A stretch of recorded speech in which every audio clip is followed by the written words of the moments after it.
As you can see, we do not have microphones, so we're going to have to yell so everyone can hear what we say. We'll try to speak up. And we're not going to get into big discussion of why we don't have microphones. We simply don't today.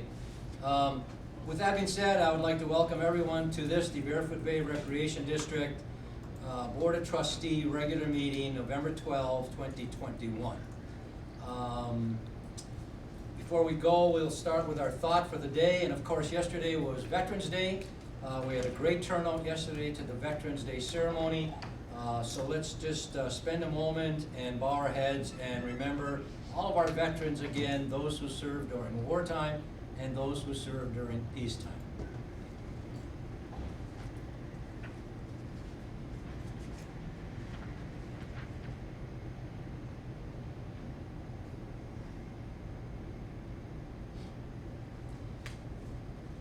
Thank you. Mr. Amos, would you read us the Pledge of Allegiance, please? I pledge allegiance to the flag of the United States of America and to the republic for which it stands, one nation, under God, indivisible, with liberty and justice for all. Thank you, sir. Mr. Gruno, would you take the roll call, please? Okay, Mr. Nugent. Present. Mr. Gruno, present. Mr. Morrissey. Present. Mr. Amos. Present. Chairman Mino. Present. We also have with us today our district community manager, John Coffey, our district clerk, Stephanie Brown, our district counsel, Cliff Reppinger. I notice in the audience we have Ernie Cruz, golf.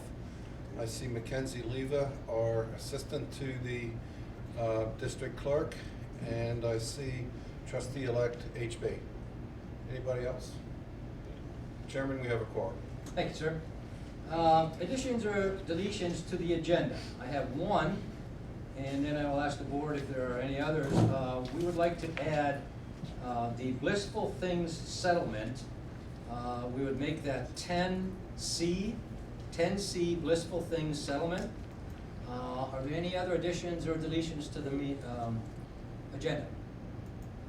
Hearing none, can I have a motion, please, to adopt the agenda as amended? Move to adopt. Mr. Bruno, Mr. Morrissey seconded. All those in favor of the motion signify by saying aye. Aye. Opposed? Motion carries. Thank you, sir. Under presentations and proclamations, we have a presentation by Paradise Planners. Sue Hill is here today to do that. It has to do with our mini golf course, the mini golf course. So, Sue, we don't have a microphone. We'd like you to get up and do that now, if you would. You all have in your packet a handout that Sue had given, explaining some of the things she'd like to do. I have additional ones if anybody needs one. No? Okay. Okay, Paradise Planners and the women of Paradise Planners, we sat down and we were going over a lot of the negative comments that we were getting on our mini golf course as far as the needing AstroTurf and different other items that were on there. So we came up with an idea to propose to the board that we do an adopted hole on the golf course. And what that means is that we put it out to the clubs and we see if the clubs will pick up a hole on the golf course. This doesn't have to be a terrible expense to the clubs. They can go with a plaque, they can go with obstacles if they want to. They're pretty much with some suggested guidelines, they're pretty much allowed to do whatever falls in our guidelines to their particular hole.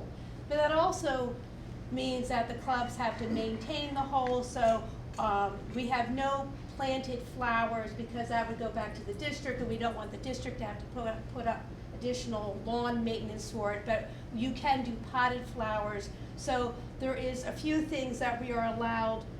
They can put up a sign stating that this is, adopted by a certain club. So like I said, the suggested guidelines are here, and we just wanted to put it to the board today to see if that was something that you may be interested in us going forward to do. It would alleviate a lot of expense to the board, because I'm sure that maintenance, right now there's maintenance issues as far as painting, there's a few other issues that we have walked it, that we've noticed that the mini putt-putt does need right now. So that's basically what we're suggesting. We haven't gone out, we've talked to a few of the clubs that show interest in it, but we haven't put it out because obviously we don't have approval to do it, so we didn't want to bring it out. And then if you didn't approve it, then we have to take it back, and then that's a whole new controversy in the community. So we're just putting it out to see how you all feel about it. Any questions? Okay, thank you. And stay there. Questions, please, for Sue.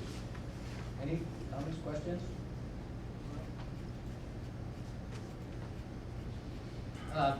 Well, a couple. I mean, first of all, we do appreciate the idea and all of that, there's no question. And I supported doing something like this. You have to understand, there may be some things that we would want to put in to this, and your idea about no plants in the grounds, for instance, was one of the things that first came up.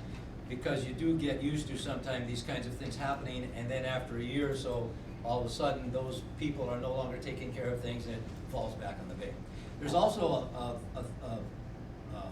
a point also about what we're doing now and who did the mini golf course before. There's a lot in that. The question I have, one would be, you talk about AstroTurf and everything. You're not talking about putting new you're not talking about putting the carpeting down. No, because the You're not proposed talking about budget, paying for the carpeting, anything like that. the AstroTurf, which has a 10 to 15 year warranty on it, or it should have a 10 or 15 year warranty on it, was something that was put on our 2022 budget. So we said, well, put the AstroTurf down and we'll take it from there. Okay, so your proposal, and I'm jumping in, guys, I'm just trying to make sure everybody understands what we're doing. So your proposal mostly is to like beautify the thing after we get it carpeted Maintain it. and everything, correct? Absolutely, maintain it. They maintain their holes. What's the purpose of it? What's that? What's the purpose of this? And I guess the purpose, and that's what I'm saying, is you're mostly trying to just simply have Barefoot Bay take a little more ownership in things, the clubs, and beautify it? Is that the idea? Absolutely. Yeah, And- and Mike asked, what's the purpose of it? Well, the purpose of it, Mike, is that to put the AstroTurf down, that's wonderful, and it's not that we don't appreciate putting the AstroTurf down. But as of right now, there's chip paint, there's a few holes, and I've taken pictures of it. There's a few holes that may or may not be questionable as far as these bricks that have been laid down in here. Well, in my best educated guess, that's a huge slip hazard, which could be a liability. Now, what you could do, you don't have to remove those bricks. What I would suggest is layering the bricks up, 3 more bricks, so it's now something that you can visually see, possibly painting those bricks in a bright yellow color. So we're taking out anything that could be a slip hazard, anything that could be a trip hazard, making sure that we're in ADA compliance, and just making sure that the putt-putt course is safe for all the residents, we're in ADA compliance for all the residents, and that it doesn't look like we threw it in there and now it, for a lack of a better word, it's starting to look worn and torn already, and we've only owned it for a year. So some of this. So you're talking about, you want to actually rearrange the holes? No, And the take holes things out of stay. what we have? No, the holes stay, Mike. What I'm saying is, well, if you look at the one picture with the brick that have been laid into the concrete, they're only coming up about 1.5 inches, okay? That's a huge trip hazard, a huge, for any age, especially for the elder. Okay, there are laws that we have in our state for ADA compliance, which I also pulled out. I mean, I did a lot of research on this before I brought it to the board. So we just want to make sure that the golf course is not only looks good, but it's also safe for our residents. So it's a twofold. And we would certainly do nothing without going to Mr. Coffey, because I know that the board does want to hear about everything that we've done. So we would go to Mr. Coffey for everything, any changes that need to be made, any concerns that we have. But you're not talking about the club actually going in and taking these out. No, sir, we're not talking about that at all. We're talking about, you can't take those out. You'd have to break up the whole entire concrete. Well, or putting them higher, you're not actually talking about the clubs doing that. Well, I don't want I'm sorry, No, but you okay, don't want fine. 18 clubs going in and deciding different things they're gonna do on each hole. and that's what I said, we would partner with either someone on the BOT or with, I mean, if you look at the pictures, Mike, you'll get a better understanding of what I'm saying. We would partner with either Mr. Coffey or the BOT on where we go. If there's a hazard, where are we gonna go? if we see something that's not in compliance with ADE, who do we go to? So, or we could just leave it. I mean, we could leave Well, it. again, AstroTurf you're getting into around some it. things I think that are now all of a sudden a little bit more of what our staff and management does. And we have an email, for instance, to the board discussing at length all of the different things that have to be done in order to put carpeting down. Right? Do you understand what I'm saying? So we already Absolutely. we know what we have to do to put carpeting down. I'm not sure, I would be in favor of the Great Lakes Club coming in and saying, on this hole, we think this is wrong, and so we're gonna change that. Well, okay, so, I mean, that's so what we have if you're staff and telling, management for. absolutely, so if everything is in compliance, that was just, Mike, what I saw when I visually went over, I was like, well, this doesn't, but perhaps it is, perhaps John, wait a minute, was everything into ADA compliant? I would think that in order to get a permit passed, it must have been, is that correct, John? We did it in-house, we didn't pull a permit. This is all done by our staff. Well, those were just concerns that once I got over there and started to look at the different holes, saying, well, you know, I'm not a miniature golf expert Right. by any means, but there are some visual things that I immediately said, wow, that doesn't look like something that I would have done. You know, I definitely would not have sunk a brick into concrete that came up an inch. I just, Those are the same pavers as the side, they're glued on top of. okay, but, so, okay, and John, it's certainly not an argument for me. I mean, this was just a Right, proposal right. that when we went over there and saw it, I said, you know, I wanna make sure that the clubs are safe going over there and adopting a hole, that, you know, we're not gonna have anybody go over there and get hurt on this, hole.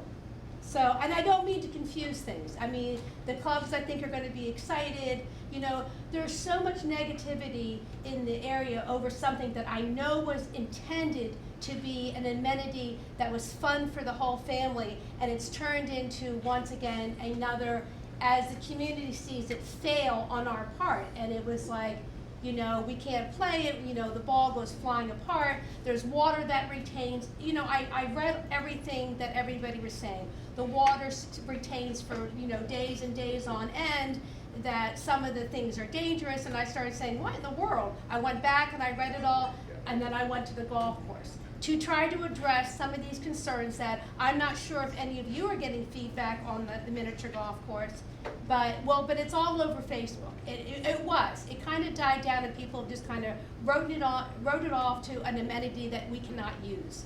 So why did we put out 25,000 plus probably to do this? So if there's no one's using this amenity because of one reason or another, whatever they view it as, then why not, you know, to put AstroTurf down, is that gonna address it? Probably, you know, it may address the issue, it may fix the issue, and then, you know, are we gonna continue to paint it so we don't have chip paint? Are we gonna continue, I mean, now the mowing and the maintenance seems to be fine.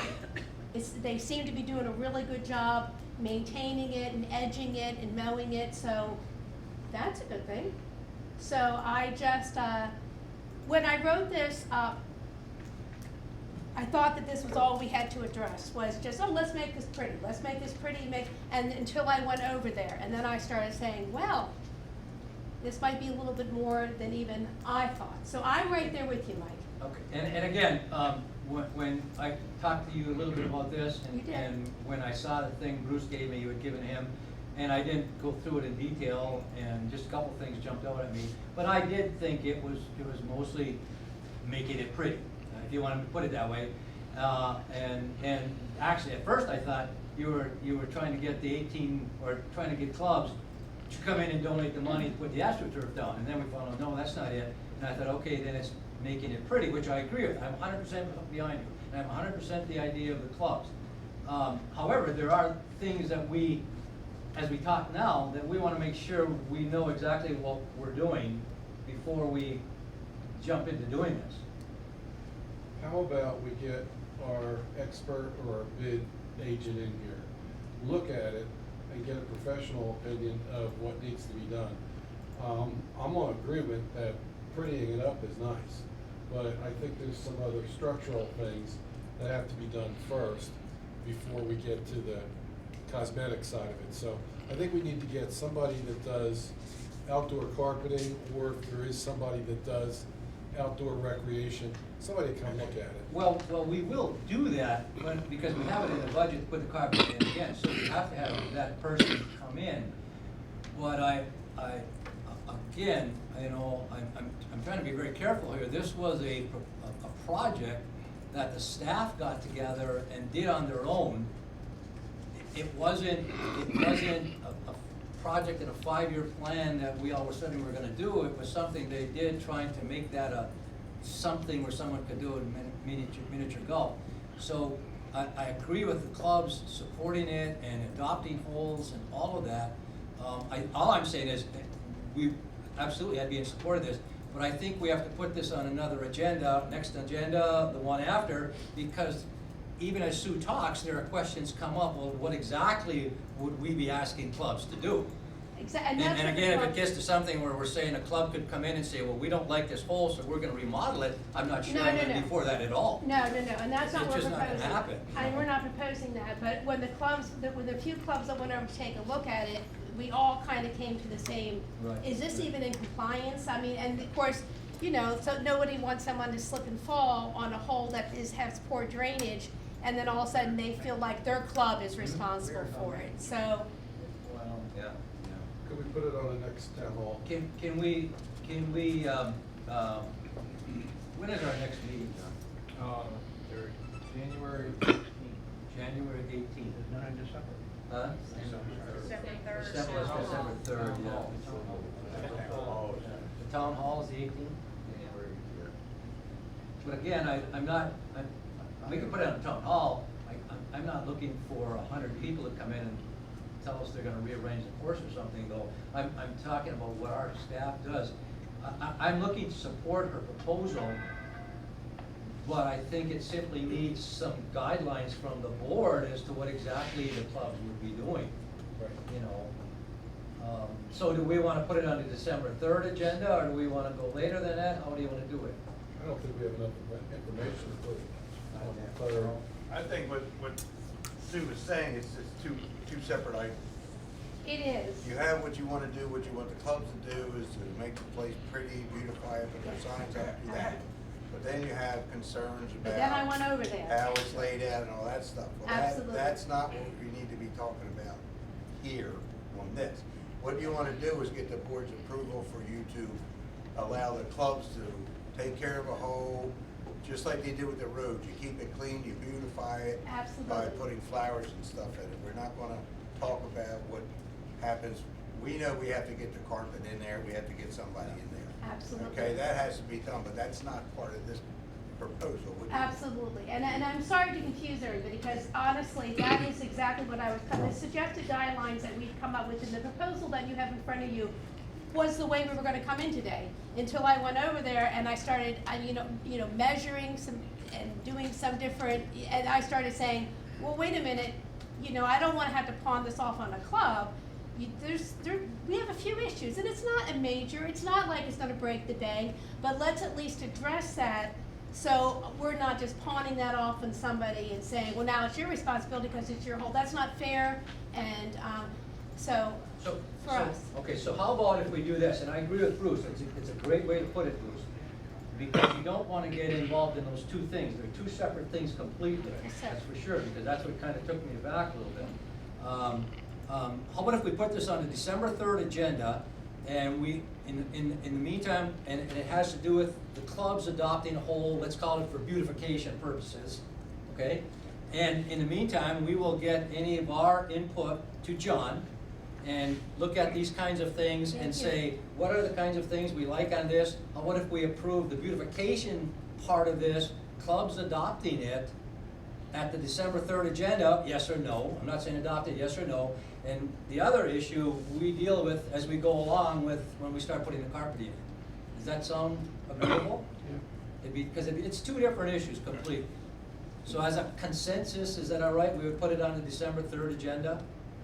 Sue, you understand what we're doing? Absolutely, and I absolutely 100%. And I don't want you to get discouraged that we're not in favor of it, but there are completely two different issues It there. is, yes, sir, and I'm not discouraged, and I agree 100% with you, You know, when we start talking about ADA and all that, you know, I start looking at him, I start looking at Matt, and I start looking at Cliff, and those are the people I look at as whether or not we're ADA compliant. So we wanna be careful where we're going, you know? So we will put this on the agenda for December 3rd and discuss it again then. Okay, and I'm just And gonna. it'll actually be an agenda item. Okay? And I just wanted to get this to you, sir. Thank you, Sue. All right. All right, thank you, Thank you gentlemen. very much, I Okay. appreciate it.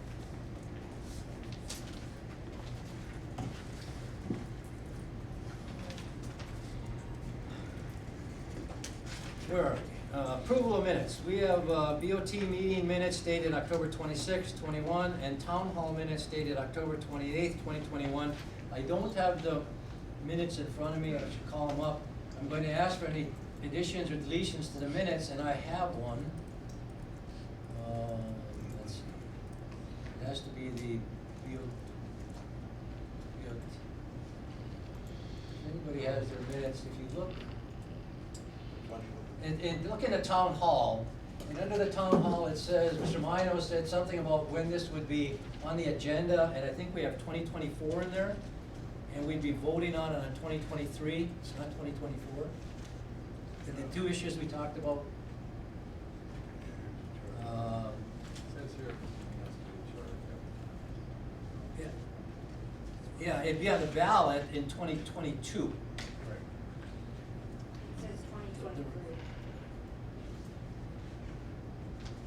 The referendum, so I guess I'm not sure exactly what that was. That the referendum issues would be on the ballot in 2022.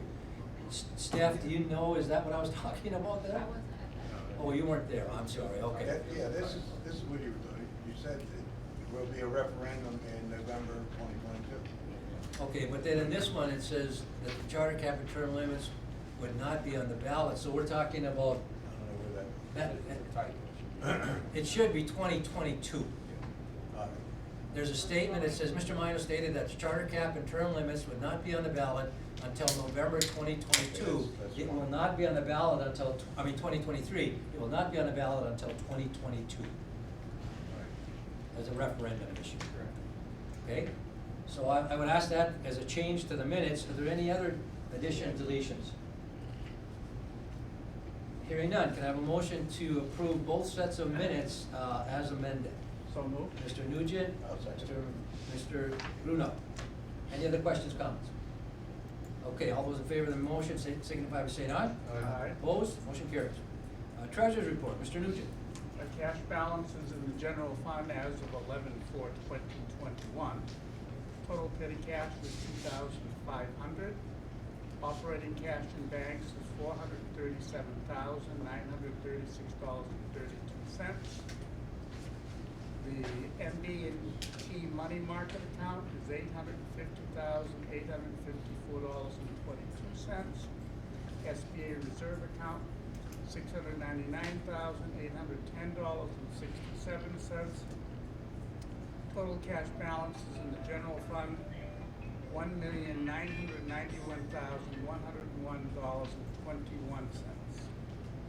The total daily deposits and assessments received 10/19 to 10/11/4. Daily deposits $105,588.42. Interest received in the money market account $72.26. Interest received on the SBA account $57.89. Interest received on other interest-bearing accounts 37 cents. Golf revenues $64,105.47. The total daily deposits $169,822.41. Expenditures 10/19 to 11/4. Total expenditures 5,000 and above, $176,440.35. Expenditures under 5,000, $67,617.07. Total expenditures of $244,057.42. Thank you, sir. Can we have a motion to approve the treasurer's report and pay the bills as presented? Mr. Amos, Mr. Morrissey seconded. Questions, comments? Hearing none, all those in favor of the motion signify by saying aye. Aye. Opposed? Motion carries. Audience participation, I have one, Mr. Wheaton. And we also have, anyone else who didn't fill out a slip can still do audience participation. Mr. Wheaton first.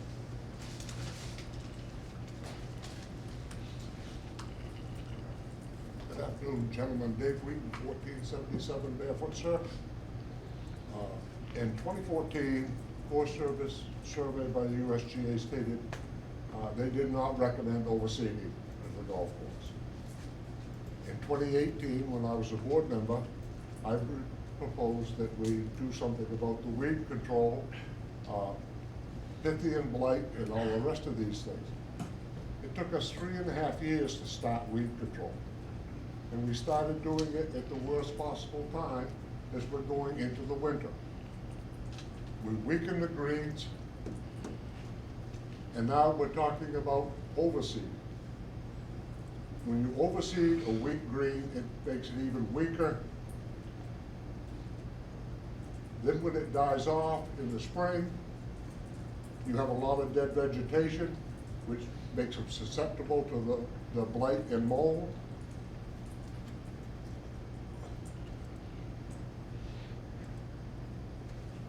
When this grass struggles,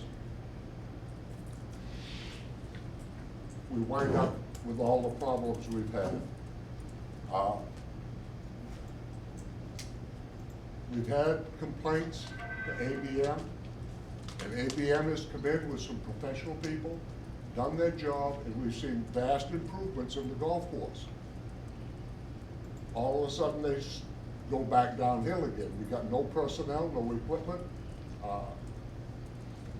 and it keeps going back down again. We killed the weeds, and now the weeds are popping back up again on the greens. If they're only going to come in and take care of the golf course long enough to pacify us, then we need a new company. And I personally think, from what I've taught, the courses next door do not overseed, and the color is different. The people want a nice green lush course. That causes more damage than it does good. It's just pretty. Sebastian, it turns color. It's still alive. It still gets nourishment. The greens are fast and they roll through. So if all we're gonna do is spend money on making it look pretty for the people who come down in the winter and actually do damage to the course, I think it's in the best interest of the course not to do it. Thank you. Thank you, sir. Anyone else? Audience? Anyone else before we read a letter? Okay, we have a letter that Mr. Schwallow. A letter from Rich Schwallow, 636 Marlin Circle. I've always felt the miniature golf course would be a good addition to other bay activities. I feel the current course overall is well designed and challenging, but some of the construction, primarily the fairway, did not meet expectations. Ms. Suhill has a good idea of getting 18 clubs to take over the maintaining of the course, but I believe in the saying, quote, too many cooks in the kitchen will ruin the soup, end quote, and 18 clubs are too many cooks. I feel many of the clubs will not have the expertise to do the course construction when they find out what it entails. Many of the 18 clubs would not be able to spend thousands of dollars for their share of the project. To form an active club that will use the course would be useful. The club could suggest changes to the board and ask for funding as other clubs get to maintain their activities, like repaving of tennis courts. To get more people aware that we have a miniature golf course, miniature golf art illustration could be done on the north side of Building C. Residents would pass by it on the way to Pool 1. This would promote the use of the mini golf course. Thank you, sir. Any other audience participation? Hearing none, audience participation is closed. We'll go to unfinished business. Discussion COVID-19 precautions. Mr. Coffey. Mr. Chairman, trustees, residents gathered here and at home. the last meeting on October 26th, the board voted to extend the one rider per cart rule till November 15th. Staff recommends extending that rule through December 5th to be reevaluated at the December 3rd DOT meeting. Additionally, I notified the trustees earlier this week that I had sent a communications to all of staff. Most people are aware of the Biden mandate for employers over 100 people to be vaccinated or weekly testing. Many people are not aware that OSHA does not apply to state and local government employees. I reminded our staff of that. The Florida version of OSHA applies to our folks. To encourage our folks, therefore that mandate does not apply to our staff. To encourage our folks to be vaccinated, I instituted a retroactive 2 days paid off for full-time employees who bring in proof of vaccination, and 8 hours paid time off for part-time people who bring vaccination. This will be administrative leave that's not paid out when they leave, and administrative leave has to be used by the end of September 30th, 2022. That is all staff has. We're here to answer any questions the board may have. Okay, we need a motion to accept the staff recommendation to extend the one rider per cart rule through December 5th. Mr. Morrissey made it, Mr. Amos seconded. Comments, questions? I have one, and as I talked to John about this during the week, I applaud his efforts with the vaccinations. I applaud him very highly. And I did not know, of all the years I worked in dealing with OSHA in Michigan, I did not realize until he explained it to me that there are state OSHA rules that abide above federal rules. And as I went back and looked at it, there actually is not a state OSHA plan in Florida in effect right now, from what not for vaccines, no. So I do applaud his efforts to do this, to try to get people vaccinated as our employees. Any other comments, questions about the recommendation? I don't think Ernie's here, but I don't think we've ever run short of carts up to this point or anything. I've seen a lot of carts in the shed, so, right? Okay, any other comments, questions? All those in favor of the motion signify by saying aye. Aye. Opposed? Motion carries. Thank you. Where are we? Discussion of overseeding the golf course. I'm not sure where we go on this. We have the letter from Matt that we received today. We have the pros and cons that you all received in your packet. Yeah, I'm sorry. Yep, Ernie's coming up. Ernie, you want to start this in any way, or? I mean, we do not have a recommendation, so it's really a discussion right now. You don't have a recommendation from? We don't have, well, there's Matt. a recommendation from Matt. Right. And just to clarify, folks in the audience, Matt is Matt Hill, 2 levels of supervisors above the normal APM's superintendent on our course, not Matt Getz, our Right, staff. right, not Matt Gibbs, right. So, I'll only do it that way. The letter we have pros and cons that you all received, and we have a letter from Matt, what's his last name? Matt Hill. And his last thing is that,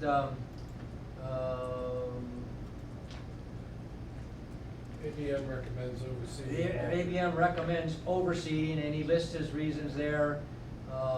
So I guess we could have that as a recommendation that we will deal with and then go from there. So let's do that. The recommendation from ABM is that we oversee the course again this year. Can we have a motion to accept the recommendation and a second, and then we'll discuss it? So we need it to get on the table. Motion by Mr. Amos, seconded by Mr. Morrissey. Okay. So comments, questions, where do we want to go on this? I mean, we're late in the year. Overseeding, as Mr. Wheaton talked about, there's pros and cons on both sides of this thing. There's no question that it beautifies it, everything for the winter time. There's no question that it gets bad later on. But there's also the fact that courses do overseed. For instance, in Arizona, where I spent the last 3 or 4 years before coming here, every single course in Arizona overseas every year. And they send out a schedule to the public where every course listing when the courses will be overseas. So there are pros and cons to overseas. We're late in the year right now. I mean, it's gotta happen. It's, you know, they already have planned it. I guess I'm not sure where we go with this.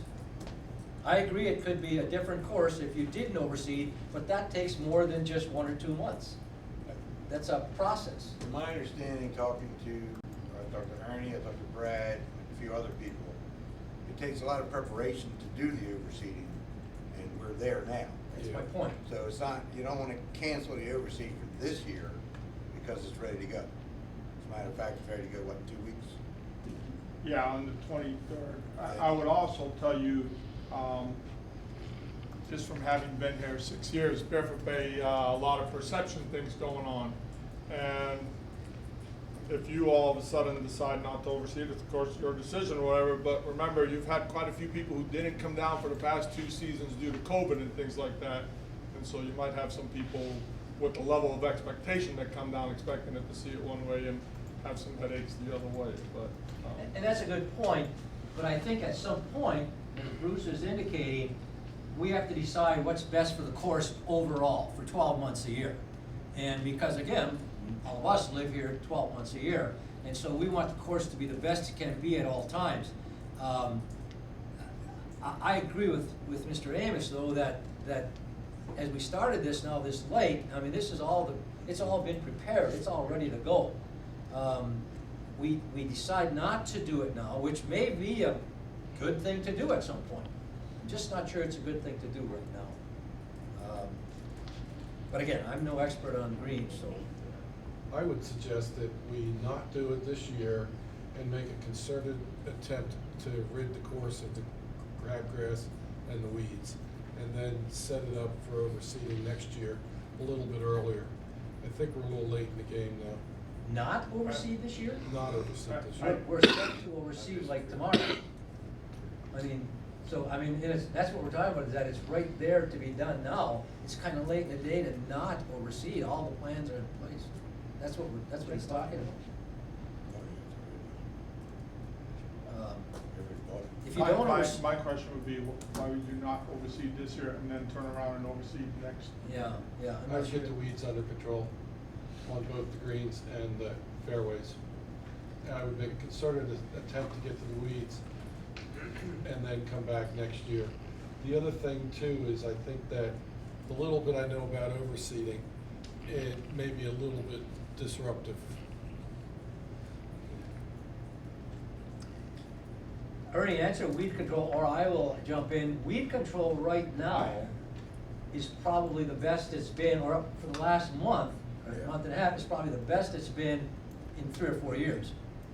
Because, again, what Mr. Wheaton said, and I agree with him 100%, after questions were asked and after meetings were held with ABM personnel, and after Ernie got involved in things, all of a sudden things started happening on the course that could have happened prior to this. There were individual wand treatments going, there were things done, and all of a sudden the weeds were under control, getting under control. And again, I go back to what Dave said, why wasn't it all done before? That's a question we're all gonna deal with in the next year. We will deal with that question, why it wasn't done. But the weeds and the weed control have been under control up to this point, the best they've ever been. It's starting to come back, and what he's indicating again is, if you overseed, it may now, the green's a little weak, it may bring some weeds back. But the weeds are under control a great deal right now. And the thing folks new to Florida need to remember, there's 3 types of weeds throughout the year. We're in the transition from summer to fall, so the weeds that are active in the summer on the course and in everybody's yards, because to truly get away the weeds on the golf course, you need a stricter DOR to get rid of the weeds in everybody's yards that blow onto our golf course. You have winter weeds that are completely different than summer weeds, and the summer weeds are different from the winter and the transition. So the summer weeds have largely dropped their seeds. They're going dormant until next May or so. But that there's three types of weeds that will grow in everybody's yards, and you can kill all the weeds on the golf course you want, and they're blowing in from the neighbors' yards. Like Florida snow. Yeah, the snowfall's pretty deep. Yeah, yeah. Again, so, it's up to you. The motion is to oversee this year. I agree that at some point we may not want to oversee, but I think there's gotta be a lot more thought put into it and preparation put into it before we take that step. I just think this came at us too quick. And I'll also tell you that there was mixed signals sent from ABM about whether we should or should not oversee. It was- Mr. Chairman, if you don't mind, I'd just like to give a player You know, thing. I understand the aesthetics and everything like that. I would tell you that this late in the season, and everybody believes they're an expert, all the time, and I understand that. Playability, when you start not overseeding, you're gonna make those, when the grasses go dormant, it's gonna become very tight, very thin, and so you're the kind of player who doesn't pinch a ball. You're the 1% of players pinch the ball, maybe even less than 1%. 99% of the players just are not that good. I'm not trying to insult anybody or anything like that, but golf is a leisure activity and they're not. And so part of the overseeding process helps in getting just that little extra padding where those people who sweep at the ball and aren't good golfers can still hit a good golf shot, versus the 1% that can hit any kind of condition there is. I'm just giving that food for thought. You know, you can do whatever you'd like with it, but the bottom line is that not overseeding this late in the season might set up an expectation for somebody a little bit different.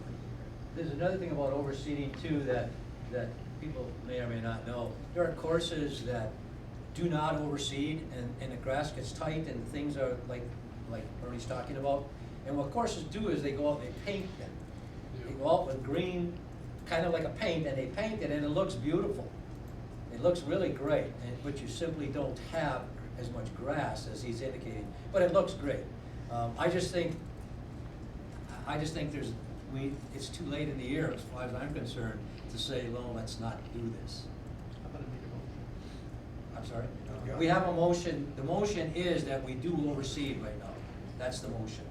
The recommendation was that we do overseed this year.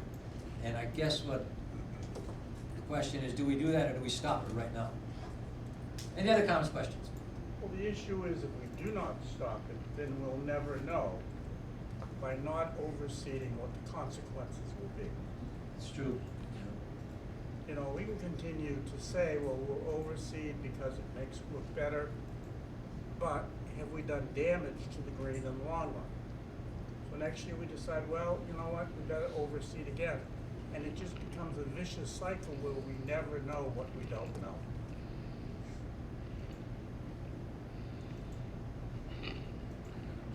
If you ever watch golf on TV, you'll watch PGA tours. They go to Arizona.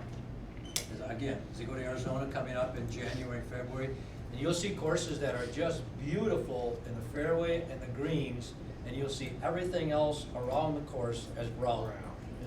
Because in Arizona, what they do is they overseed the greens and they overseed the fairways and tee boxes, but they do not overseed anything else. And so it gives you an idea of what the grass will look like, the appearance of it when you don't overseed something. Again, comments, questions? We have a motion that recommend, and part of it is that the company we're using for all their pros and cons is recommending that we continue to overseed this year. I guess you have to put it in that framework. Any other comments, questions before we call a vote? Mr. Ellis? I'm still under the opinion that it took a while to prepare this course to be overseeded, and it's prepared. So you shouldn't stop it all of a sudden. You're still not going, if you do, you're not going to get a true read of what it's like if you don't overseed next year. Because if you decided not to overseed next year, you won't be doing all this preparation ahead of time. So it's going to make a big difference. So I think by stopping it right now, you're not helping anything. I think it's all set to go, everything's ready. I don't like overseeding personally, I don't like the way the golf course feels, anything, the other 8 months of the year that I'm here trying to play golf. But I think right now that the course is set for it and it should be done just because that's the way it should be. And I think maybe we can have some kind of workshop or something like that a few months down the road and get some more information, maybe get some better information from ABM about the same kind of courses, things like that, and have a workshop on it and decide what to do for next year and ongoing. But I think my opinion is to just oversee it. And it may not be ABM, it may be somebody else who comes in and from gives us an somebody else. idea of what we should be doing. So I think you have to keep that in mind. I mean, some of the ones like you were talking about, they have, you say you look at it on TV, you see how beautiful it is. Well, that's really nice. They have this big tournament, they get millions of dollars coming in there, they make the course look beautiful for that week. What's it look like the rest of the year? That, we don't know. I don't know. It's also It looks like they're rough is what it looks like. Right. yeah. It's also my understanding that overseeing, the decision to do that has to be made when, in March? To prepare for. Your decision for overseeding was made when you renewed your contract back with ABM. That's in the contract for overseeding annually. It's in the contract to overseed annually. I believe Brad had indicated that the decision to oversee basically should take place early in the new year, so that things can be prepared. Well, if you're deciding to swap, then the recommendation would be as soon as you come into your growing season, that's when you want to start preparing with the different types of herbicides. And it's not that the course can't be prepared, it's just a matter of certain herbicides will kill the overseed. So you have to prepare for that. And so we've put pre-emergence down, ABM has put down pre-emergence, everything to prepare the golf course to receive the annual ryegrass, is what they've done. And so that's what we're talking about. So once the season's gone and we're not worried about growing annual ryegrass, then you would not prepare in that format. Mr. Nugent, that's a very, very good point you're making right there.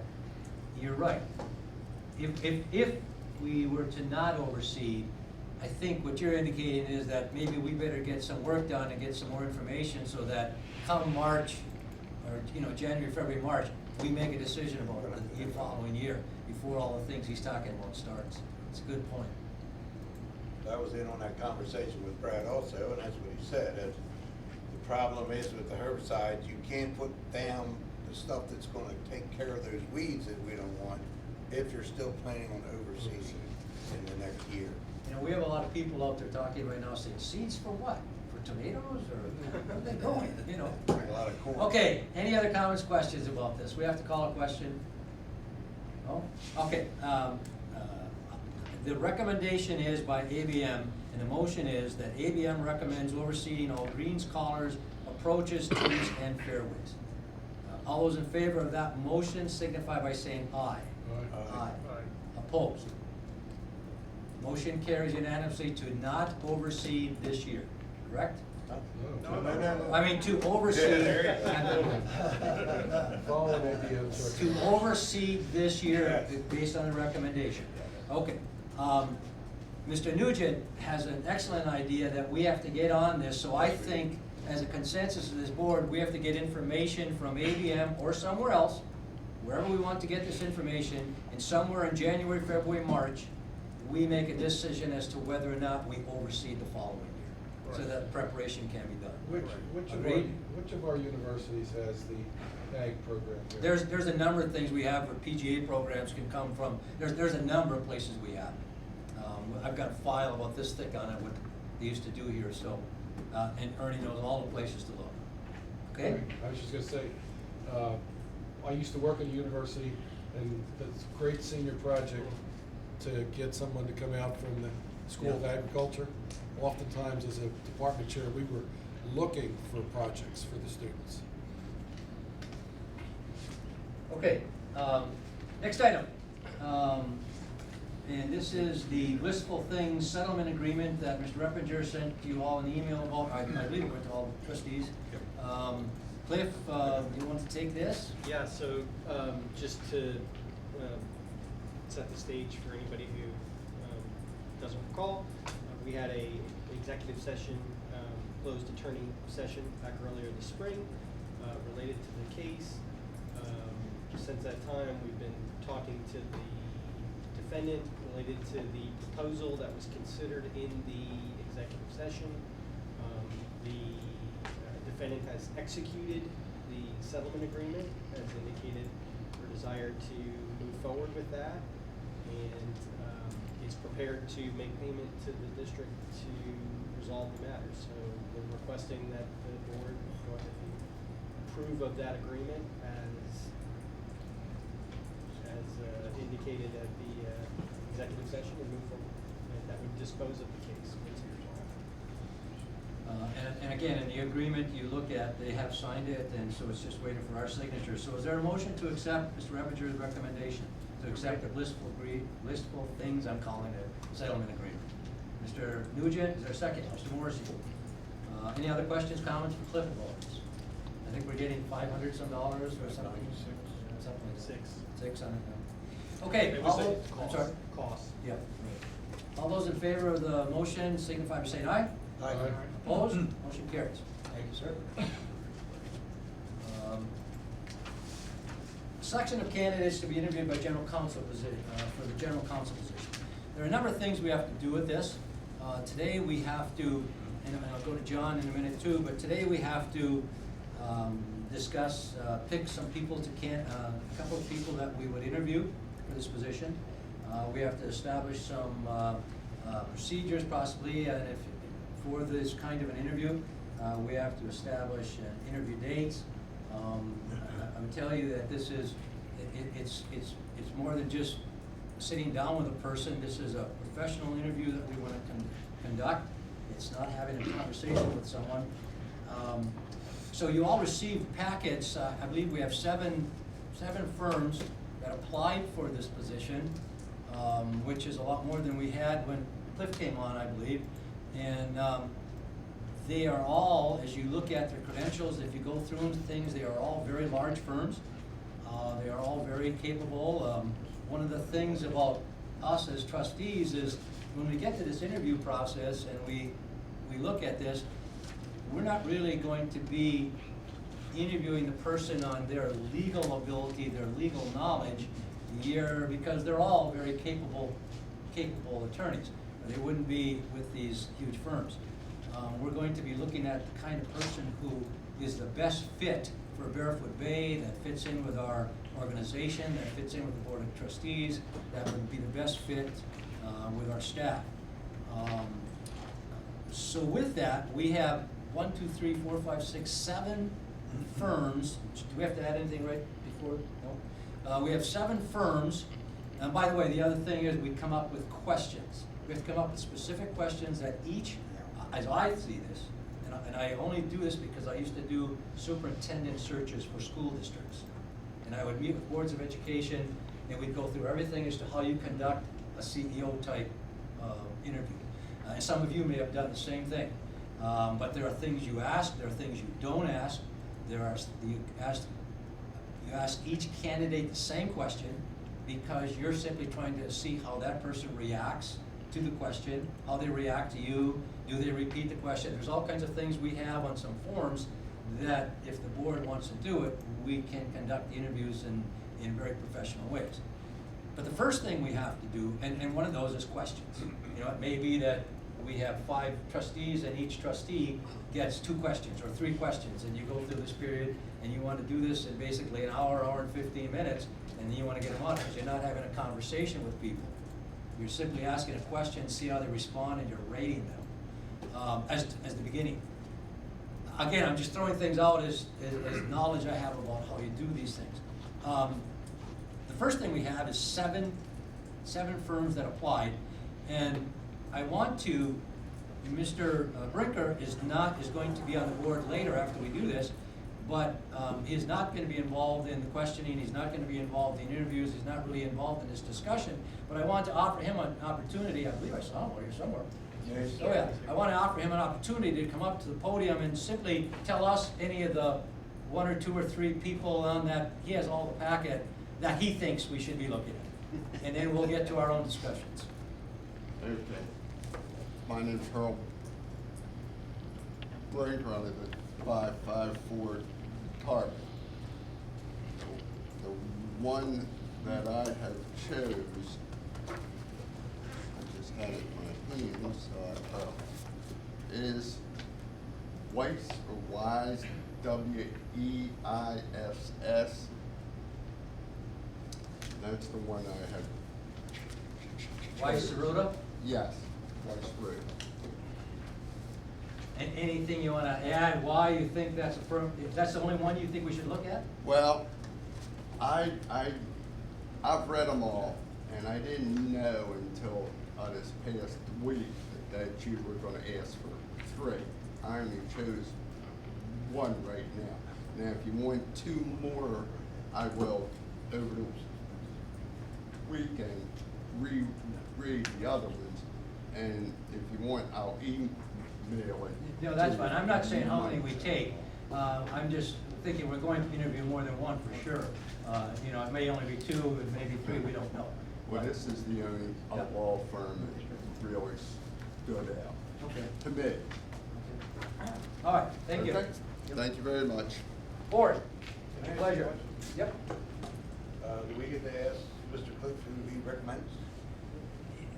You could, Or if he the has a question is just whether he recommendation? wants to or not. Let's do it like this. Yeah, it's a tough question. And I don't mind telling you that there are certain individuals on the list of submittals that I have more familiarity with than others. It's ultimately a decision of the board and what you're comfortable with. I can tell you that all of the groups that submitted are all capable. They're all respected attorneys, so you don't have one in the group that I would say that's just based on their qualifications themselves that I wouldn't consider them. So there's no one that I would recommend that you eliminate from that standpoint. What I can tell you is that there are some firms that are more local than others that I have personal relationships with. So I don't know that I would phrase it as a recommendation, but I do know that there are individuals on the list that I have pretty close contacts with that are more local than others. So whatever that means to the board. And who are they? Okay, so Paul Googleman is, and he's with the Weiss-Saruda firm, was the long-standing city attorney for the city of Melbourne for approximately 20 years. He's an institution in local government, and to some extent a mentor to me. He had left the area, he had retired from the city of Melbourne and then went down south to Fort Lauderdale, and he's relocated back up here. So I have a relationship with Paul, a personal relationship. Brett Miller is a local attorney who is with DSK Law, who's also located in Melbourne. And I know Brett fairly well, and I know that firm fairly well. So in terms of my knowledge of individuals, like I know them specifically. The other firm that stuck out to me is the Roper firm in Sherry Sutton. Only because I know that they handle pretty good volume of litigation, and so I know that they can handle anything related to your litigation needs, the district's litigation needs. And so that kind of stuck out to me. But other than that, I don't know that I would couch those as recommendations as much as just familiarity that I can tell you that I feel comfortable. I looked the same as Cliff, I went through all 7, and I looked at who were the local people, I looked at who has experience with city government, with municipalities, with special districts, we looked at that. Start out, my own personal opinion is, I think we interview 2 or 3 people out of this group. You're not gonna interview all of them, that's for sure, otherwise I won't be here. But you interview 2 or 3 people out of this group, Again, you set up the interview, the procedure is exactly the same for each one. I agree with Cliff that we should look at someone local, meaning their office is local. Their firm may even be in Orlando, but they may have an office in Melbourne, that kind of thing. You also look at the cost of some of these things. You know, you look at some of them that, and as an example, the Roper firm's probably the most expensive firm on the whole listing, as you put it all down and you categorize it. I have 3 in order that I thought we would go with, simply because even though we Serta has a firm that has in Fort Lauderdale, but yet they have an office in Melbourne, and Mr. Gugelman does work out of India Atlantic. They're $2.25 an hour though, and that's a little bit up. Voss is their office is in Winter Park. However, their attorney that would be dealing with this has an office and a home in Melbourne, and he kind of works out of his home before he goes in. They're dealing with a basic fee of $7,500 per month, with everything included, no other litigation costs. And then I looked at, I think it's called DSK, and that's Mr. Miller that you talked about. And he has 9 years' experience. He would be the attorney dealing with us. They again have a $7,500 a month plus a separate charge for litigation fees. And the only thing I did not know about that firm is I didn't really recognize whether they had a lot of city or municipality work. It looked like there was a lot of litigation, but I'm not sure. Out of DSK, the gentleman's name was Miller that would be working with us. And I just have notes here saying a lot of litigation. Do they have actual municipality being an attorney for a municipality? But again, those are questions you would find out. So if I were going to choose, I would be going, 1 would be Weiss Serta, 2 would be Voss, and 3 would be DSK.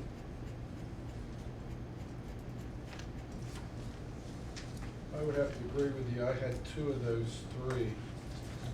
And again, it may be we only want to do 2 interviews. You wanna write down the ones that you suggest and write down the ones that we suggest and cross-reference? I look like a secretary to it? Well, somebody, the chairman should do that. Stephanie, would you do this, please?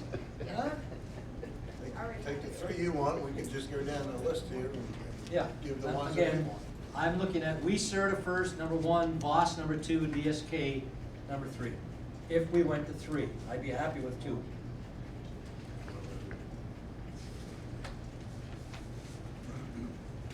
Go right down the list.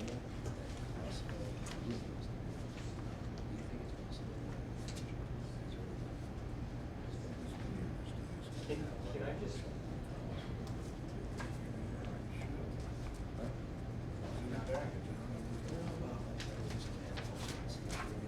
You don't have. Can I make one? Yes, sir. While you're having this discussion, there's one clarification that I think is necessary to make, with regard to what's in the agenda package and the submittals, because I've seen the submittals and I looked through them. The Sherry Sutphin with Roper, states that it's on your agenda, in your agenda, says $175 an hour or $8,000 for the first 50 hours a month, and then $175 an hour. Right, I have that So it written is down. not, they are proposing the exact same rate that you're paying now. Right. I So understand. you had indicated that was more expensive. They actually are the least. And I did, as I went down and looked at the 800, but it is for 50 hours. Right, so I just wanted to make sure, because they have an option A and an option B. Option A is with a flat Right. fee, and option Right. B is just 175 straight, which is what you're paying now. The only thing I didn't see about them is they have no local office or person here. It's all based out of Orlando. I don't believe they have a local office, but And I know. anyway, I just wanted to clarify. I the know our cost attorneys in perspective. Michigan, they were 500 miles away from us and they did a fine job. I understand that's not the most important thing. They also didn't mention the fact at all if they were charging for travel or not. I couldn't find that in there. I didn't know if that was included. I in don't the think fee. that I think they said that they did not. It wasn't in their package. Do you all have, do you want to start, Jim? Do you have something you want, or do you want to start here? We go down the Mr. Amos? Do you want to have our reasons or just give you the 3? I think you just put down your 3 because I We'll go into a lot of details later. I go with the Bose Law Firm, With who? Bo, B-O-S-E, DSK, and, let's see, it's a toss-up. Mr. Hand here, which one is he? Shepherd Smith, Colmeyer and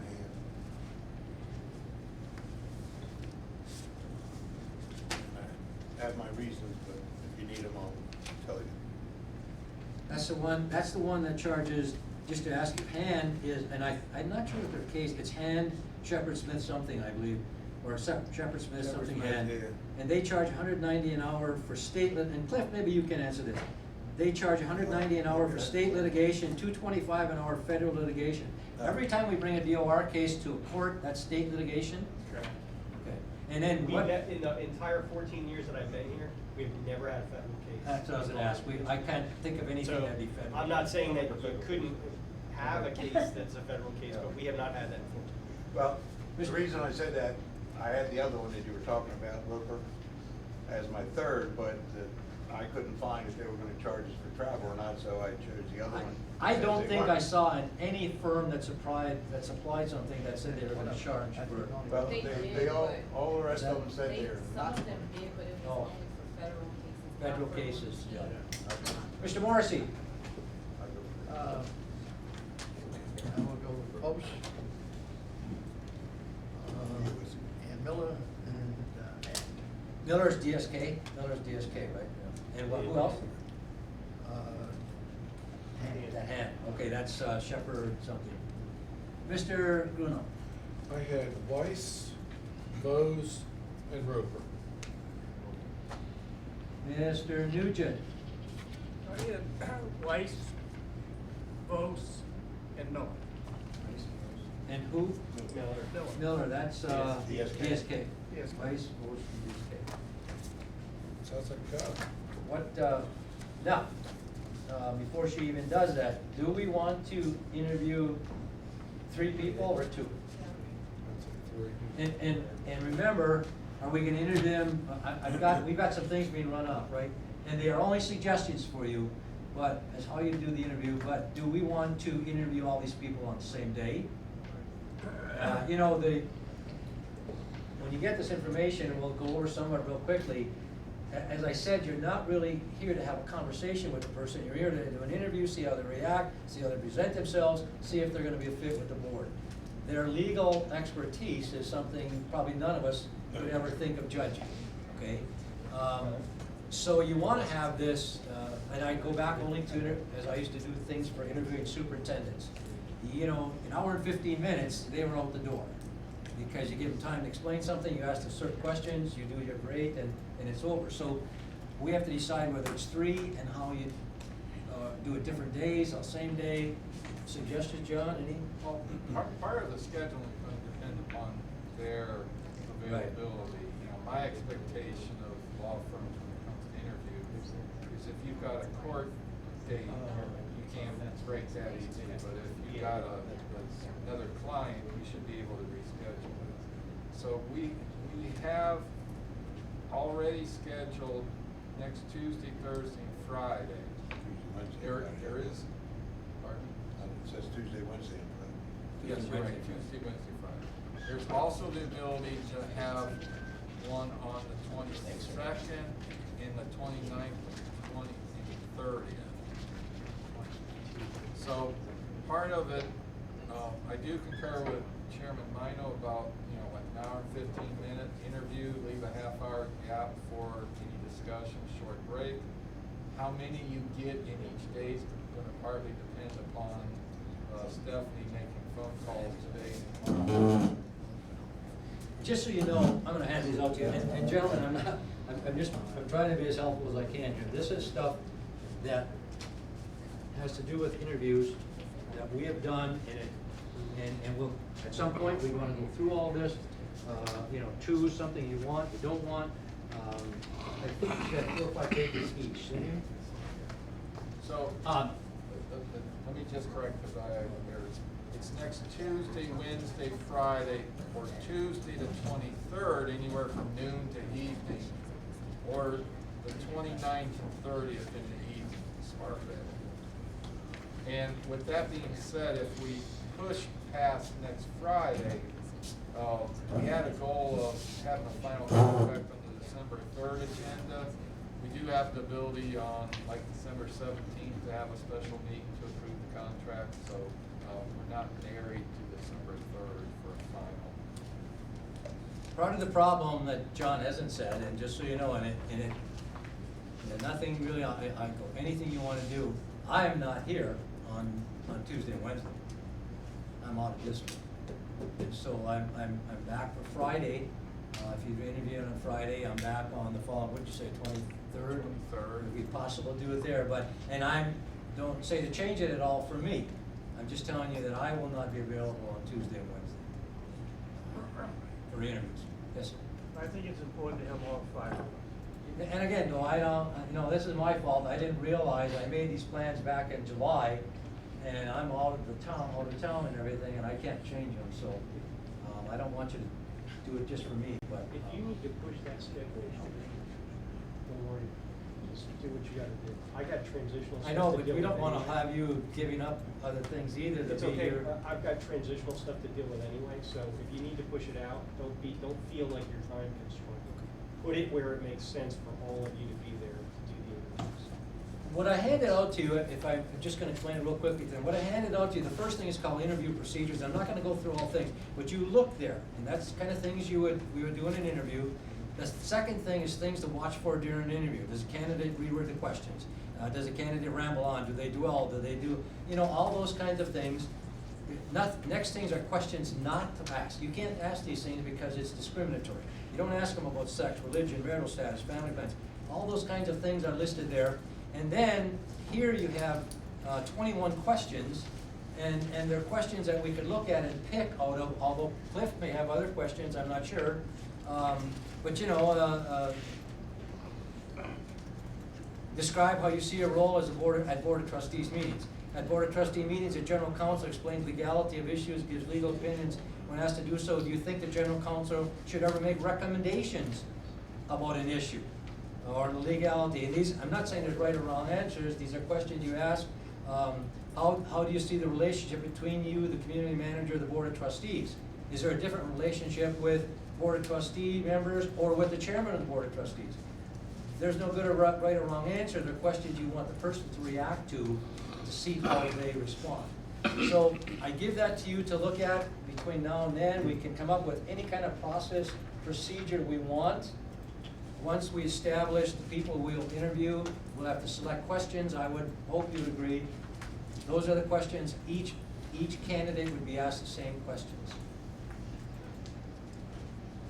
Comments, questions? I do not want you to think in some way I'm trying to indicate what we have to do here. I'm just trying to be helpful.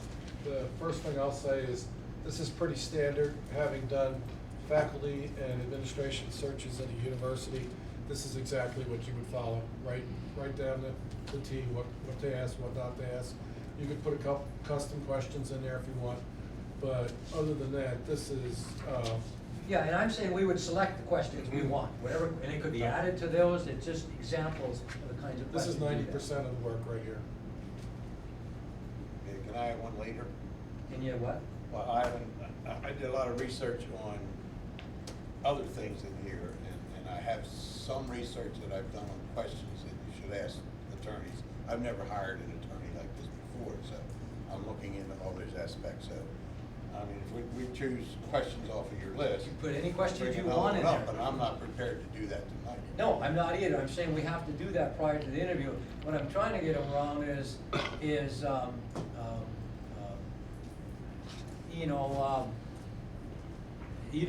don't want to sit there and ask them a question about something in Barefoot Bay and say, well, what would you do about that as the attorney? That has nothing to do with whether we hire that person as an attorney. He doesn't. The other thing you want to know is, the biggest thing is you want to know, has that person done their research on Barefoot Bay? Yeah. Do they understand who we are? Do they know how Barefoot Bay works? Have they watched our meetings? Do they know what's going on here? Those are the kind of things you want. Or is it just, yeah, here we'll pick up another client, but it's one of my 52 clients and, that kind of thing. And I'm just saying those are things you have to look for. So, the first thing we have to decide on is who we interview. Steph, what did we, So if you're going off of your rankings, where you're at as far as like what you just went around, Vos Law Firm is number 1, with 5 votes. DSK is number 2 with 4 votes. Paul Gugelman with Lisa Sorota is 3. He's in the 3rd spot with 3 votes. And then Hand and then Roper are the top 5. okay, I would ask for a motion that we interview the top 3 that we just, I mean, we did it as fair as we could. We all gave our input. They came out as the votes, and we don't know them anyway. What was the third one? It's Voss first, DSK, which is Mr. Miller, second, and Weiss Serta is third. And he's the guy who's in the Atlantic attorney. But I don't, can we agree on 3? Is that okay, 3? No, well, you want more than that, Bruce? No, I'm not all that partial to the third one, so. Well, but again, we did it, We're not, we all so- voted, so it came out in that order. We don't know them anyway. Okay. We'll know more when we find out when we interview. Wanna do 3? Mr. Morrissey, yeah, no? I think maybe 2, interview 2, I'd be happy with 2, believe me. But, There's a few things on the Weiss one that I wasn't happy with, and I didn't really wanna talk to them too much about that. Some of that had to do with the monetary value, other things. but again, that's what we find out in an interview process. I mean, they already told me what they wanted to do, and I don't wanna do it. Like, what, I'm not Well, sure. how much money they wanna charge, Oh. how they wanna charge it. And to me, the way it turns out, it's substantially more than what we've been paying. The only one that's gonna The keep other you at ones. the rate you're at right now Yeah, is Roper. is Roper. The That's only the one that only would keep that's us gonna at keep you that at rate your is rate right Roper. Well, And you don't have And to- actually, you don't Voss, have- Voss would, Voss because is- they're 7,500 period. Yeah. That's 90 grand a year. I would, that's less than we've been, no offense, less than we've been paying you. yeah, I would be careful with flat fee arrangements. That's all I'll say about that. That's not being helpful. I believe a flat fee arrangement, they will work up to the max of that flat fee, and then everything else gets pushed to the next month. They're not gonna give you 4,000 hours worth of legal work, 7,500. They're gonna max out. You don't get charged up to your max in some months. Right. So by taking a flat fee, it's not necessarily less. Say it again, Chris, what? You I- know what? You know Because what? you don't hit budget. No, you might not hit the 7,500. And I don't know where, I haven't been watching budget numbers from year to year over the last 14 years, but I can tell you there are years where I've come in under budget. Yeah. There's been months you've been under 5,000. Yeah, I Not mean, that I mean, often. and. But there are some- also ones where it's There are way some, up there there, are some, $16,000 there are a some where month, it's you know, high, I mean. but I'm saying, you're not necessarily gonna make out on a flat fee deal. No, but- I understand, and So, I understand it, but in my opinion, we're gonna be using them every month, like we do. And we add it throughout the year, so it's like a budget, it's gonna and I'm not kinda overall add up, man. just pointing it out, at an hourly rate, the only firm that kept you at your rate right now is Roper, so, for whatever that's worth. Well, I would suggest that we have now polled the board. We have the results of the poll, which is the top 3, which Stephanie and Cliff have read off to us. We schedule those top 3. We keep 4 and 5 as reserves. There's been numerous times when I hired somebody that my first 3 never showed up, and I threw a Hail Mary to number 5 and turned out to be an outstanding candidate. So I would take the top 3, hold 4 or 5 in advance, and make sure all 5 of us are together. Okay, so, again, I need a motion to either interview the top 3 or the top 2. Top 3, we need a motion either way. Better go with the top 3 because of what he just put in my head. I'll second that. you're making a motion to interview the top Voss, three. DSK, and Lee Serta. Okay, and you seconded that motion. Okay, any other comments? We don't wanna talk it to death, but, you know, we're just trying to set an interview, okay? All those in favor of the motion, signify by say aye. Aye. Okay, motion carries. Okay, the next thing we need to do is set dates, right? Of course, does that depend on, well, we have to pick a day and then see whether or not the attorneys are available on those days, right? If we have to go to this November 23rd, is that okay with everyone? You don't have to for me, I just, you could go Friday and the 23rd, those 2 days. 23rd is a Tuesday. It would be afternoon or evening. And if we need to go to the 29th and 30th, which would be, could be, Monday could be a morning, or evening, and Tuesday, the 30th would be an evening. Are those okay as contingencies? Are those okay with everyone? Problems with any of them? Any of those dates are good for me. Okay. I'm good. Mr. Morrissey, okay, good? Mr. Nugent? Again, you bet my Okay. Wednesday, I'm like, Okay, let's do that, okay? Prior to that, at some point, we have to, pick questions, and I'm, you know, again, I'm not, you just don't wanna talk it to death, as this thing tells you. You wanna pick 15 questions maybe, and you ask them all, and that's gonna very easily take up an hour, the person explaining. Oh, yeah. Do you wanna pick off that list, send them in to John? Cliff, I don't know if you have questions you think that John should put in there. I'm just saying, we have to get a list of questions we pick, and then before the interviews, we determine how you're going to do this. In some cases, you know, there's been interviews where a board chairman will ask all the questions. That's not necessarily a good thing, because the person just speaks to that person. You can have all of us ask specific question when it comes your turn, but then sometimes people forget, you know, my question, and, you know, so you have to have a procedure as to how you do this. Because you're not gonna just have a coffee clutch.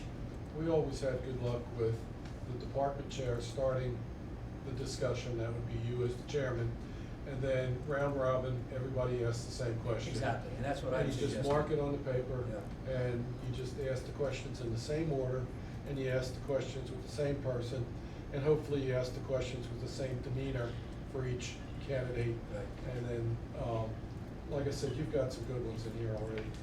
So I would suggest you all take a look at any of this, and then contact John with ones you think we should ask, additional questions you think we should ask. I have nothing in here that speaks to the person's legal abilities. You'll notice that.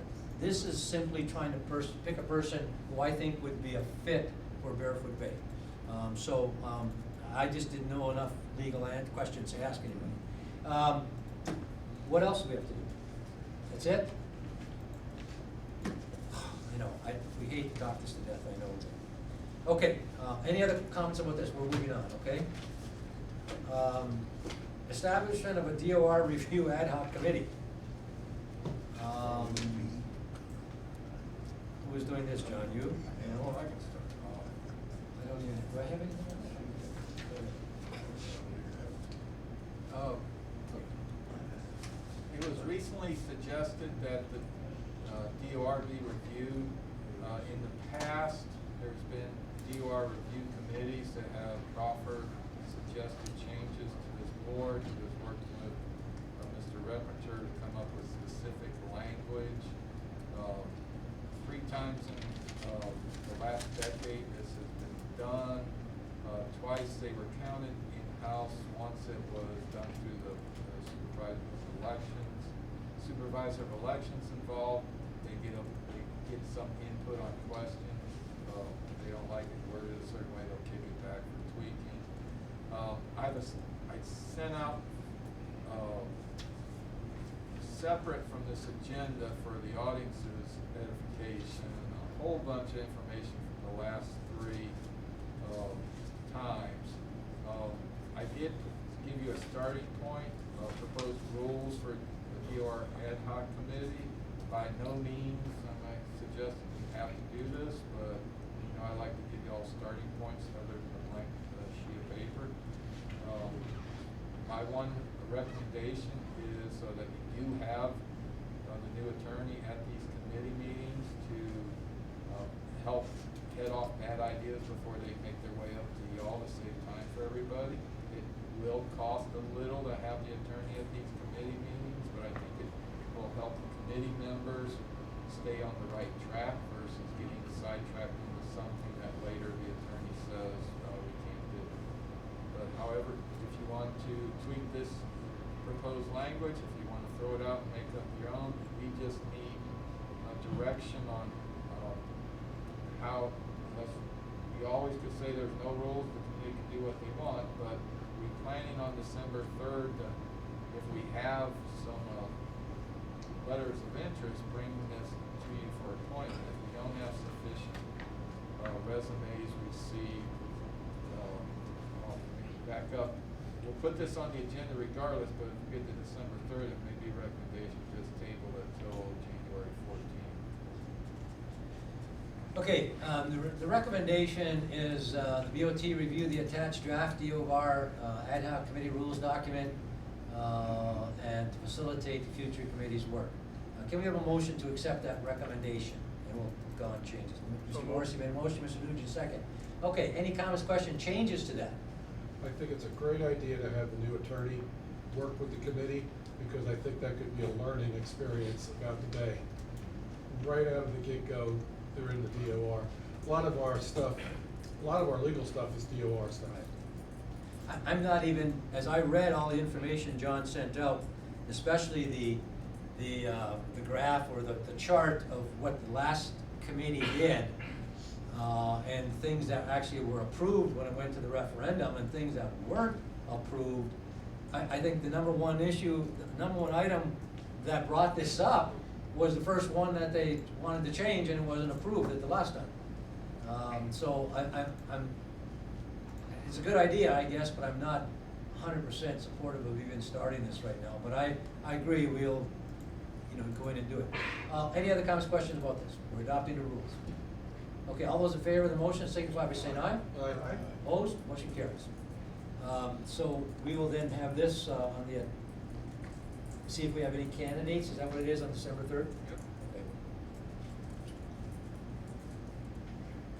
6-month review of the, I don't know what I did on my agenda thing. 6-month review of the motorboat, Mr. Coffey.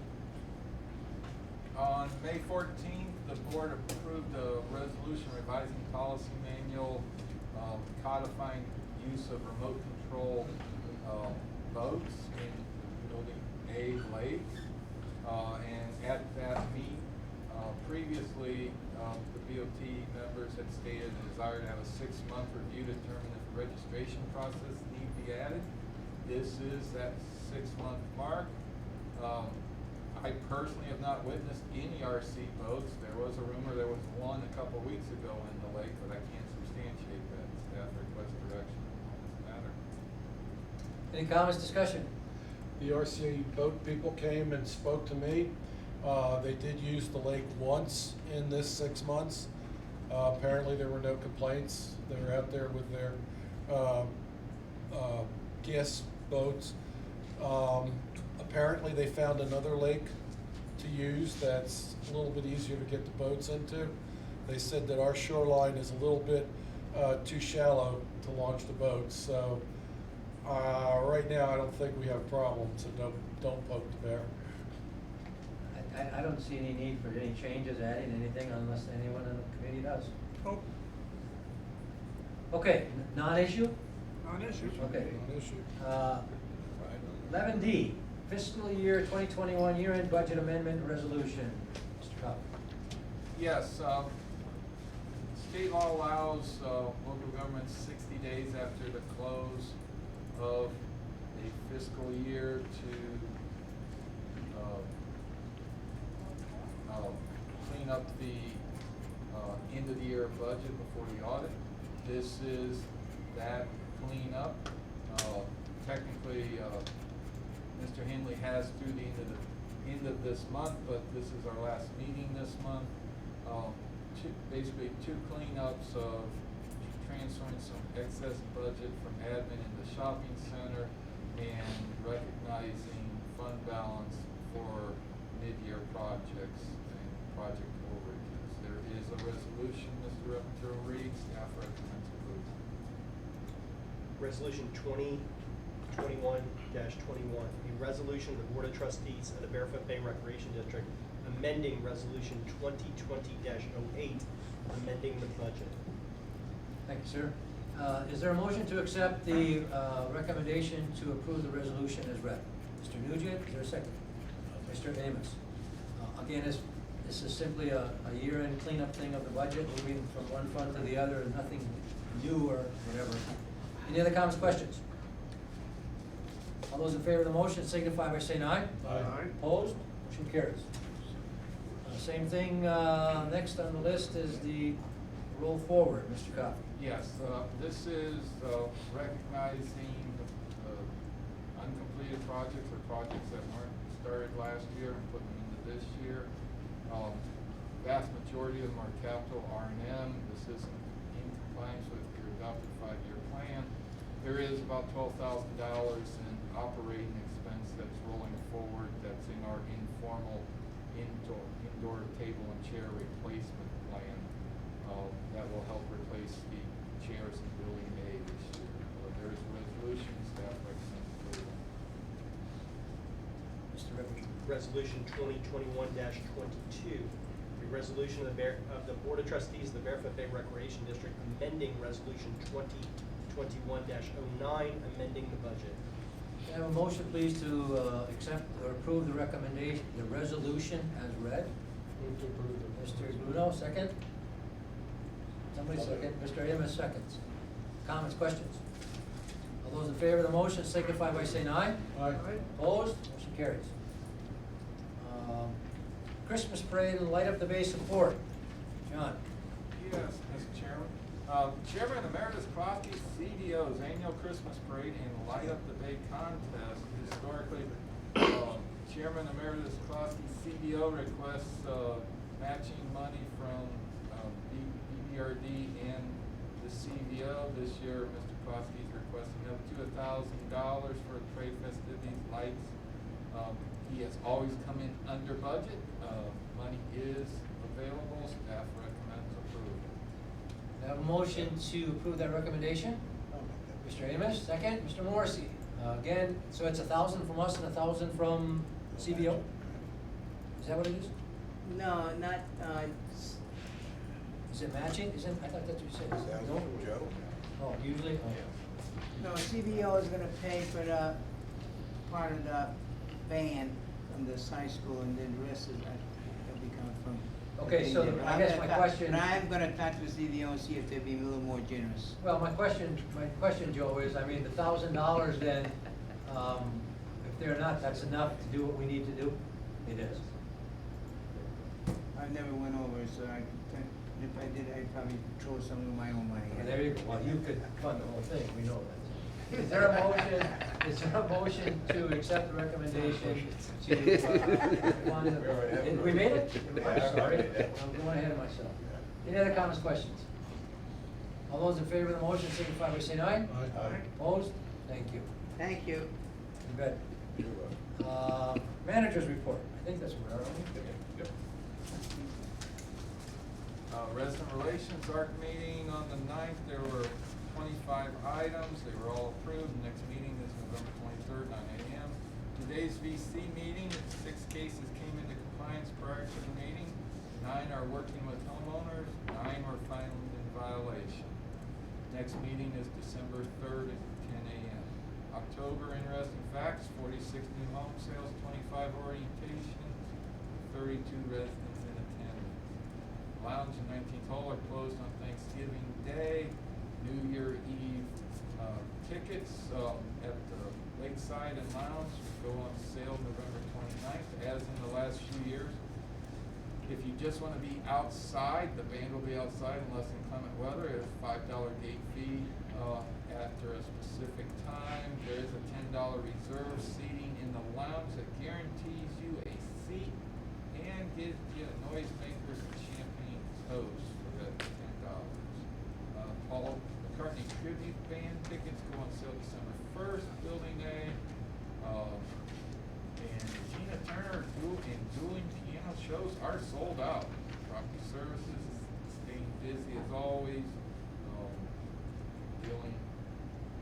ever-tightening job market and hunting down quotes and bids and trying to get vendors to play nice with each other. Golf Pro Shop tournaments, on the 16th is the 9 and 18-hole ladies scramble, course overseeding, back 9 putting greens will be closed on November 23rd, November 24th, front 9, and driving range closed. Thanksgiving Day, last card out, 10 a.m., course closes 2 p.m. And Bert and Ernie says only 43 more shopping days left till Christmas. Come to the Pro Shop for all your gift needs. A few updates, Building A renovations project. We anticipate installation of the platform, which is the big holdup, a week of Thanksgiving, and inspections the following week. Please keep your fingers crossed. It's okay. Keep your fingers crossed. R&M capital projects idea. It's getting that time of year through December 3rd. If any residents or trustees have ideas they'd like to see in the next 5-year plan, please either email them to me or drop them off at the admin building. If you're dropping off a plan, please put your name and contact information. So if we need to get more information to cost out your scope of work, we'll have someone to talk to. There is a new unfunded mandate state legislature that will be impacting us. House Bill 53 requires a 20-year needs analysis and report for local governments providing stormwater management projects, and that includes us. Deadline is this summer. We have requested a proposal from our engineer of records for said work. We anticipate that being on one of the January meetings for consideration. The residents are reminded that we only have one meeting this month in December. December's meeting is the 3rd. I just received word that the lawn mowing sod replacement is scheduled, that work is scheduled for next week. And as the trustees are aware, I will not be at the December 3rd meeting, so I must take this time to publicly thank Mr. Reppenter. Mr. Reppenter, for folks out in the audience watching at home, you see Cliff a couple times a month, but Cliff has been a critical component of the success of my team over the last 8 years. He has helped me personally grow as a better professional. There's many times Cliff has given me advice I didn't want to hear, but I took it anyway because Cliff can give sound advice when it doesn't sound inviting. We will miss you greatly, Cliff. Wish you the best success. I don't think anyone will ever match your 14-year record. But I will be thinking of you on December 3rd. And that concludes my report. Thank you.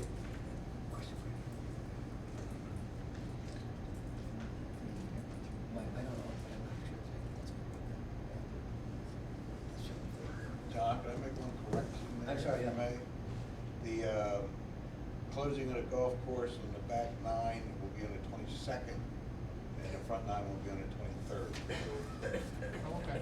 That's all, in case anybody's interested. Okay, again, before we get to Cliff, we just want to tell everyone that on December 3rd, we're going to be honoring Cliff. You know, and I'm sure the way things are going, though, he's going to be around with us for a little while after that. So, but we will be doing some things on December 3rd. So that will be at our meeting, and that's why John mentioned, because he's not available that day. We'll explain later what our opportunities for people will be to say things about Cliff, et cetera. So that will be coming up on December 3rd. Mr. Repertor, your report. Thank you, Mr. Chairman. So we resolved the municipal things suit, and that was good. One thing off the list. With regard to that transition in the December 3rd date, although that will be my last official meeting, you're correct. There will be a period of transition when the new lawyer, if the new lawyer is selected at that meeting, over the course of the next couple of weeks, there will be a transitional period of workflow and files. And we're working on that right now. That's why I don't have a specific update on specific matters today, but we are putting that list together and it's in progress. So when that's ready, we're going to get it out, and you guys will see that. And we're trying to do that as far in advance of that December 3rd meeting as we can, so that we can, if you have any questions, we can address them then. But we will also be working with new counsel to transition any litigation matters. There are several, as you're gonna see, there are several hearings on DOR cases that I may wind up holding on to, just for the sake of being able to handle those hearings, because I know what's going on in those cases, rather than just handing them right over to replacement counsel.